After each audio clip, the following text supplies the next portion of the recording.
Hello, this is Susan Poss. I'm working still in Chapter 2 on solving equations. And this last section takes these and turns them into word problems so that you have to write your own equation and then solve the equation. So I've written down some suggestions here. You may need to read the problem 3 or 4 times. That's quite normal. Don't feel badly about that. Just read it again. Read it a third time. One of the tricks is you can assign variables. Let x equal the first, let x plus 5 equal the second. Look for the question. Sometimes that helps me figure out how to assign the variables. What is the first number? Create an equation, solve the equation, and then always look back to see if that answer is a reasonable answer. So I'm going to do a real simple one here, just translating for a minute. And then I'll actually set up an equation and solve it. All right, so translate each English phrase in the following problem into an algebraic expression and set up the equation. Let x be the unknown number. So there's the assigning the variable right there. Let x be the unknown number. Some number, so that's x, minus 9 is equal to the product of the number and 6. So here is the number and here is the number. We've got some important words in here. Product means multiplication. Minus means, of course, subtraction. And right here is the is equal to.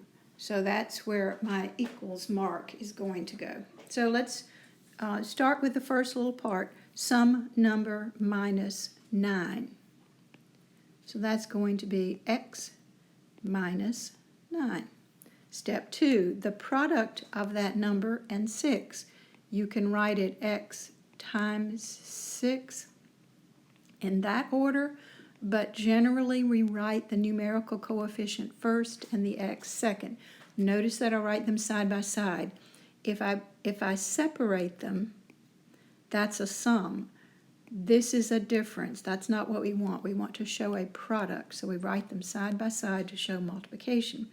All right, so then how does the equation look? So this says the number minus 9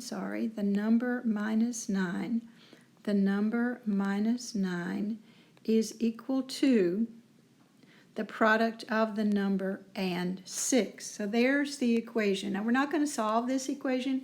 We were just practicing setting it up. So I hope that helps. Here's one more. Write the equation for what number should be added to negative 5 to get a sum of negative 49. So we'll let x be the number. What number should be added to negative 95 to get a sum of that? To get a is the equals mark, to get a sum of negative 49. So that's the way that one would translate from words into an equation. All right, so let's go work a problem from beginning to end. 5 less than a number is equal to, there's my equals mark, 13 decreased by the number. Now this one's got subtraction in it. You see this 5 less than a number? That means you start with the number and you go 5 less than that. And then we've got a 13 decreased by the number. So that means we start with the 13 and we decrease it by the number. Find the number. All right, so that right there, find the number. That's what I'm looking for. That tells me that I'm going to let x be the number. And for most of these early ones, that's the way it's going to be. So let's see if I can get it translated properly. 5 less than a number means you start with the number, you go 5 less than that, is equal to, that's the equals mark. 13 decreased by the number means you start with the 13 and go less that x value that we're looking for. So now we're going to actually solve this equation. I'm going to go right back to my routine that you've seen me working in the previous section. I think I will add x to both sides to get the variable terms together on the same side.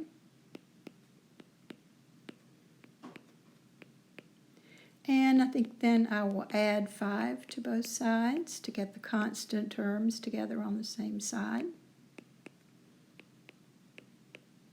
And then finally dividing by this numerical coefficient 2.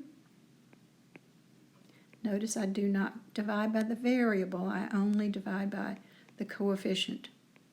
Looks like the number is 9. So let's go back and check. So if we start with the number and we go 5 less than that, we get 4. If we start with 13 and we go 9 less than that, the number is 9. 13 decreased by the number, does that also give us 4? Yes. So this, looking back to make sure that the answer makes sense. All right, so the next one, 14 more than 3 times a number is equal to,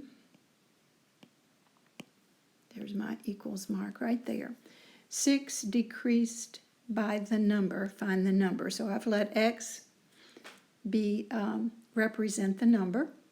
So let's talk about 14 more than 3 times a number. More than here is going to be addition, and then this times here is going to be multiplication. So 14 more than 3 times, notice how I write the 3 and the x side by side to show multiplication, is equal to 6 decreased by the number. So that means you start with the 6 and you decrease it by whatever amount that number is. So putting in my dotted line to keep left and right separated, I think I would like to add x to both sides.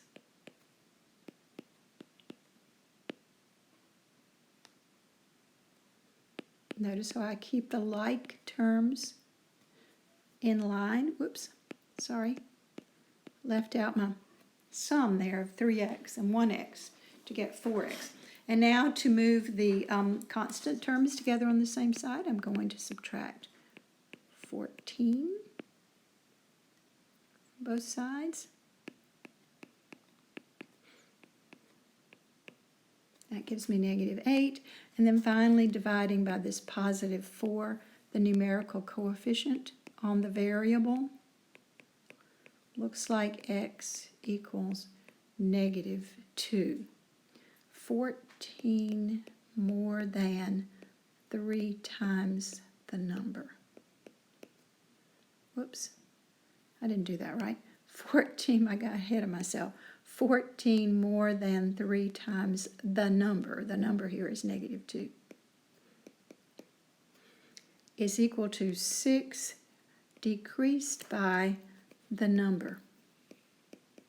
So 6 subtract -2 is 6 plus +2, which is 8. So I'm getting the same thing there. I'm happy that looks like that balances out. Now, this next one is tricky because it doesn't say, hold on, let me scroll back up here. It doesn't say 3 times a number. Look at this. This said 3 times a number. This one says 3 times the sum. So you're going to need to watch out for that. If it says 3 times a number, it's 3x. If it says 3 times the sum, it's 3 times parentheses, and then you're going to put the sum inside the parentheses. All right, so let's see if we can set this one up. 3, and again, x is the number. 3 times the sum, so there's going to be something in here added together. The sum of what? The sum of the number and 4. So here's the number and here's 4. So there's my sum. This part right in here is the sum. That's 3 times the sum. And then here comes the is equal to -9. So that right-hand side is pretty easy. 3 times the sum of what? The sum of a number and 4 is equal to -9. So again, left and right separated here with my little dotted line. I see some distribution process going on here. So let me distribute this 3.